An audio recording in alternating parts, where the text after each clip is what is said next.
n'i y'a lajɛ Norvège olu ka championnat bɛ sen na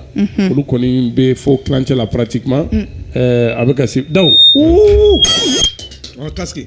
a do excusez-moi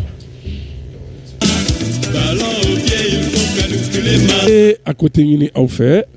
voilà donc an bɛ to kunnafoni olu kɛnɛ kan an y'a fɔ cogo min Norvège olu ka championnat tile 16 na 16e journée o kɛra dɔgɔkun laban in na championnat de 2e division Nana Samake domicile o bɛ victoire kɛ tile 16 na nka min ye kunnafoni duman ye an ka maliyɛn denmisɛnnin bɛ yen Nana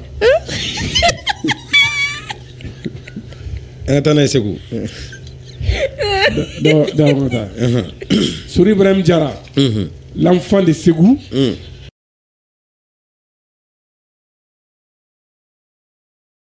a kelen cɛlu 3 kɛ sanga 25 na sanga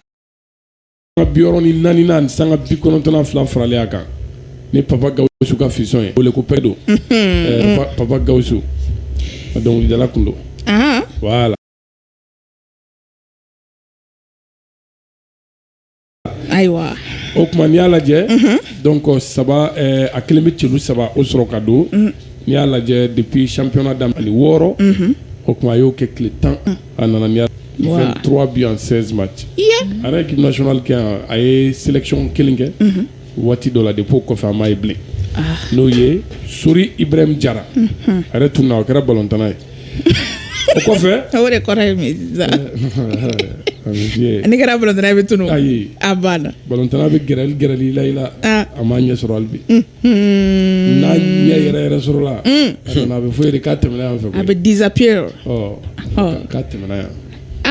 o kuma Moldavie olu ka championnat o fana tile 6nan dolantanw tun bɛ sen na FC Mil Sami ale ni Real Sireti filani bin 1-1 Mil Sami min n'a y'a ko fɔ an ka maliyɛn dolantanna bɛ Sibiri Keita Sibiri o kuma u ka dolantanna ale yɛrɛ ye cɛlu fɔlɔ kɛ kabi sanga 5nan o waati ni y'a ka cɛlu fɔlɔ ye match 4 o kɛnɛ kan o kuma Corée du Sud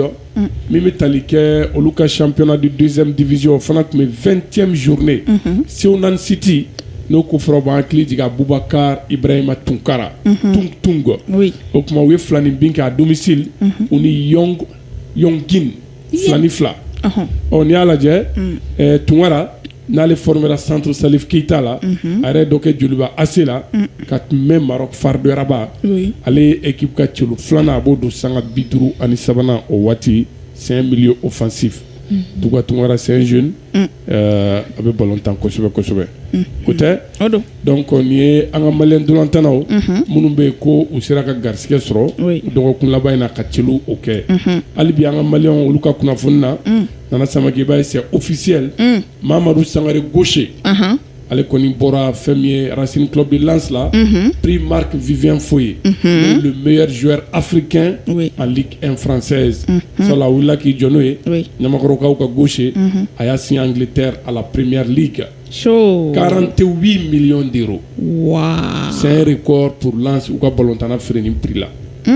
C'est la plus grosse vente de l'histoire du Racing Club de Lens. 48 millions d'euros. Ah ma fille nana chiminden yɛrɛ do Segu jɔn bɛ nin da kan ayiwa an bɛ to kunnafoniw kɛnɛ kan AS Auto u ye kunnafoni di kɛ k'a fɔ u ye maliyɛn dolantanna 2 donc o kuma u ye dege karamɔgɔ u y'olu recruter Alou Badara Diallo Conti o kuma ale seginna ka taa ka so exactement en qualité d'entraîneur principal ale ka danga o fana bɛna kɛ maliyɛn Jonas Koku Komlan Jonas Komla y'a ka danga ye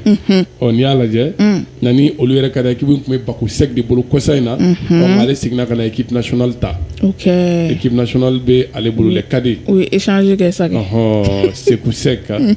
Conti waati dɔ a yɛrɛ tun kɛra directeur sportif ye a bɛ segin ka kɛ dege karamɔgɔ ye sisan a bɔlen kɔfɛ équipe nationale exactement dege karamɔgɔ dangaya o la o tɛ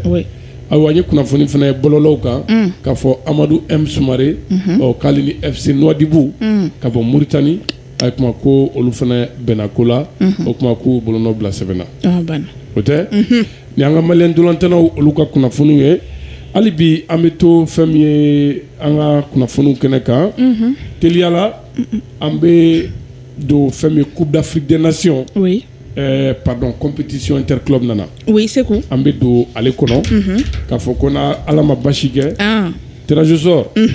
o sera dɛ jeudi don do Seku kɔni donc an sigilen bɛ ka ɲɛ bɛn o don ma fɛn min bɛna kɛ Caire Égypte kaw olu fɛ yen nɔ n'o ye confédération africaine de football ale dagayɔrɔ Seku kɔni donc o de senfɛ sa tirage au sort baaraw bɛna kɛ fɛn min ye tour préliminaire Ligue des champions ale ni coupe de la confédération o hukumu kɔnɔna la donc déjà an b'a dɔn k'a fɔ Mali ɲinan ale bɛna représenter équipe 4 de fɛ équipe 2 Ligue des champions na ale ni équipe 2 coupe de la confédération na donc Ligue des champions o la sa Joliba AC n'ale ye champion en titre ye Joliba donc ale ni Stade Malien de Bamako vice champion o le bɛna Mali jɔyɔrɔ fa ɲinan fɛn min ye Ligue des champions ale hukumu kɔnɔna la donc olu ka tirage bɛ kɛ nɛgɛ kanɲɛ 12 wagati jeudi don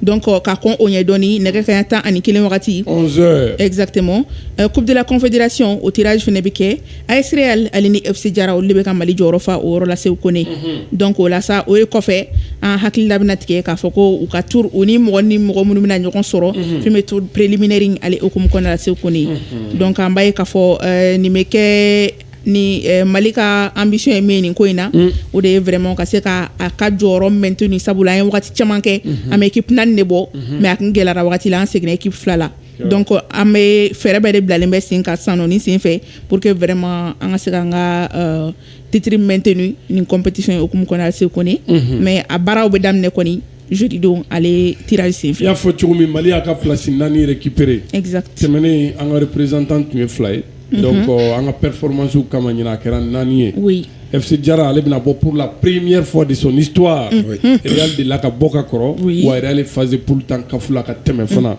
la génération de Djadji Samasekou Souleymane Diarra ale ni Moussa Doumbia n'a tɔw en clip avec Nouhoum Diané le coach o kuma n'i y'a lajɛ Joliba Athletic Club ale donna phase poule kɔnɔ Ligue des champions na salon o kɔfɛ Stade donna ɲinan exact o tɛ Stade taara fo quart de finale la ɲinan n'o bilen wa Ligue des champions ɲinan n'o kɛ 2026 tɛ ne bolo n ko o banna sa c'est vrai saison kura bɛna daminɛ saison tɛmɛnen sa kɛ saison tɛmɛnen voilà donc o kɔrɔ b'a jira k'a fɔ ninnu bɛɛ bɛna ɲini tugun ka don poule kɔnɔ exact o kuma pour que hali bi an ka jɔyɔrɔ an bɛ se ka a maintenir cogoya min na sur le plan continental la limanaw sɔgɔlen bɛ radio Clédou la Clédou Sport a bɛ o de kɛnɛ kan an bɛ taa nouvelle brasserie bamakoise NBB an bɛ tɛmɛ ni kunnafoniw ye an bɛ radio Clédou la teliya la an bɛ tɛmɛ ni kunnafoniw ye Nana Samake k'a fɔ ko Ligue de Bamako an hakili b'a la ale ka élection laban o kɛra sisan pour la 3e fois wallahi sabanan in de la Abdallah Babi ale bɛ wuli k'i jɔ ni sebaya ye président sortant kan Issa Sidibé o tun y'a sɔrɔ Issa tun ye victoire 2 fɔlɔ in ale tun y'o sɔrɔ nka a bɛɛ la fɛn min ye appel kɛra pour que ka se ka annuler o tɛ fɛnɛ tɛmɛnen kɔfɛ Issa fana y'a jira ko in k'a tɛ se ka bila tan dɛ Issa Sidibé o kuma fana ye recours la don devant la commission d'appel des élections de la fédération nka Nana Samake o commission o donnen kɔfɛ kunu an y'a k'a fɔ jaabi fana bɔra dɛ requête min na n'a kɛra juillet kalo tile 31 Issa y'a jira k'a fɔ ko o kuma ko majɛ caman yera baaraw la donc n'a bɛ fɔ ko processus électoral ko en violation des statuts de la FEMAFOOT et des statuts types des ligues régionales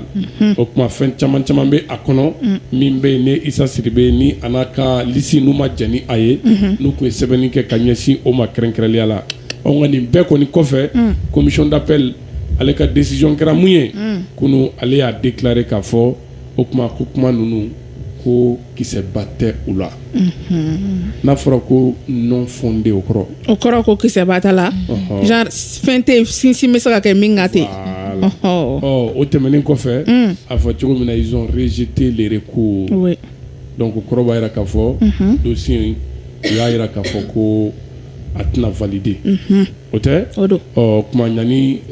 baara wɛrɛ fana ka sigi sen kan ni kɔni bɛ Abdallah Babi ale tɔ sinsin Ligue de Bamako ɲɛmaaya la